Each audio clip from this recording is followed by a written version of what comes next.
Leo kila mmoja ana simu hapa. Ingia katika mitandao ya jamii, habari zenye kuwa na view nyingi ni habari za uchokozi, ni habari za uchochezi, ni habari zisizokuwa na maana, ni habari za matusi. Hizo ndio habari zenye view kubwa. Lakini viongozi wa dini, baadhi yao tumeona katika mataifa tuliyokwenda. Mimi nimekwenda Rwanda, nimekwenda Burundi, katika mataifa ya Afrika nimetembea mataifa zaidi ya 15. Mwaipopo wanajua, tumetembea na tumeona ni jinsi gani baadhi ya viongozi wa dini na wanahabari waliweza kutumika kutoa ushawishi katika redio zao, katika madhabahu zao, iwe msikitini ama kanisani, kwa kushawishi watu kwa sababu ya dini au kwa sababu ya ukabila. Sasa leo tuna vita ya siasa na demokrasia ambayo wao wamekuwa kiita. Ogopa sana vita ikija kuingia kwenye dini, hiyo ni vita mbaya. Leo Sheikh Mwaipopo amefanikiwa hapa, tunakaa na baba askofu, tunakaa na wachungaji, viongozi wa dini wanafanya makongamano na mashehe kwa sababu ya kuhubiri amani. Amani ikiisha hapa Magomeni tulipo, hautosikia raia, hautosikia gari, hautosikia daladala. Hapa wanajani wanajeshi, na wanajeshi watakaoingia, wapo baadhi ya vibaka watavamia katika hayo mapigano, watavunja nyumba za watu, wataiba maeneo ya watu, watawanajisi watu, watafanya ubakaji. Na huo tumeona katika nchi ya Kongo na mataifa mbalimbali ikiwemo Angola, nimefika na Msumbiji. Mmeona juzi kikundi kidogo kimeingia Msimbo da Praia, kikaingia Mweda, kimefanya uharibifu mkubwa sana. Miaka 7 nyuma tulikuwa na Sheikh Mwaipopo, tumefika mpaka Nampula, tukafika mpaka Maputo, tukafika mpaka Pemba. Kagame ndio ameenda kusaidia na majeshi yake, amani imerudi katika nchi ya Msumbiji. Sasa tunapozungumzia, na wasihi sana viongozi wa dini na wanasiasa, kabla ya kutamka tamko lako, idha arata an taf'ala shay'an fatadabbar aqibatahu fa in kana khairan fa amdhi wa in kana sharran fantahu. Kabla ya kulitamka jambo, angalia mwisho wake lile jambo unapotaka kulitamka. Kama jambo lile ni la kheri, basi lifanye, na kama jambo lile ni libaya, basi liache. Kwanza, kabla ya kutaka amani ivurugike. Kila mwenye mtoto mdogo nyumbani analea, kila mwenye mke nyumbani ambaye ni mkewe, kila mwenye mzazi ambaye anamhudumia kijijini, fikiria kwanza mtoto wako, fikiria mzazi wako, fikiria mke wako, fikiria na wale ambao wewe utoke ili wao waweze kupata kipato cha kula. Ukiwafikiria wale, hautokuwa na ushawishi wa kutaka kuvuruga amani ya taifa lako.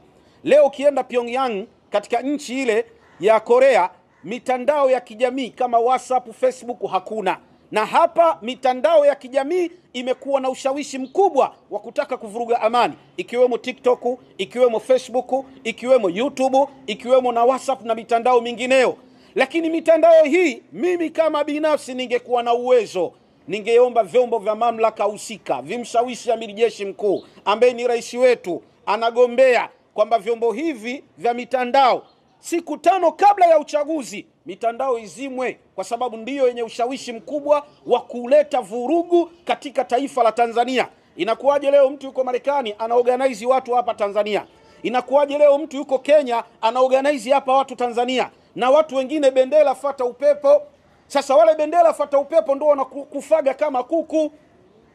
Nenda kapige kula tarehe 29, rudi nyumbani kwako kapumzike, kasikilize nani anayefaa kuchaguliwa, nenda kamchague. Usiingie katika mkumbo wa kumtukana rais, usiingie katika mkumbo wa kutukana viongozi. Leo ukizungumza hivi wote tunaitwa machawa. Sasa mnataka tuwe machawa? Sisi tunaitetea nchi, tunazungumzia amani. Tubaki katika madhabahu zetu, tuwahubirie amani watu wetu. Na wanasiasa, tunawasihi na nyinyi kuweni na kauli nzuri ambazo mnajua kauli hizi hazitolivuruga taifa hili. Kama alivyozungumza Mheshimiwa Mwaipopo, rais amesema baada ya uchaguzi siku 100 kutakuwa na maridhiano. Hakuna kauli nzuri kama kuzungumza. Uislamu unaruhusu watu wanapogombana wakae, wazungumze, wajadiliane, kila mmoja atoe tofauti yake. Na wasihi wanahabari, na wasihi wanasiasa, na wasihi viongozi wa dini mpo hapa, na wasihi na vijana wa Tanzania ambalo ni taifa la kesho.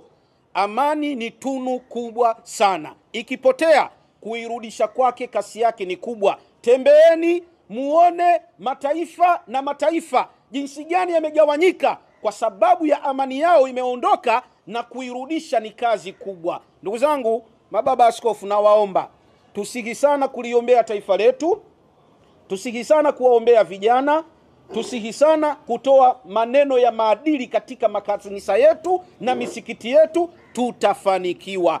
Nashukuru Sheikh Mwaipopo, mimi sina maneno ya kusema. Maneno yangu wanahabari, viongozi wa dini, wanasiasa na wanaharakati, hawa wanne ndio watakao livuruga hili taifa letu la Tanzania. Kama watatulia, taifa litakuwa na umoja. Hatuna nchi nyingine zaidi ya Tanzania. Tunakula milo mitatu. Mimi nimeondoka asubuhi, nimekunywa supu, chapati 3, nikaongeza na chai na maji ya kunywa. Maana yake hii nchi ni nzuri. Nchi ikivurugika, hata hiyo supu utakuwa huioni. Mungu akubariki Sheikh Mwaipopo, Mungu awabariki wachungaji, Mungu akubariki Sheikh Kada. Umezungumza maneno mazito, mimi sina maneno. Tumemaliza, tunataka tuendelee kunywa supu, tuendelee kuwa na amani yetu. Asanteni sana.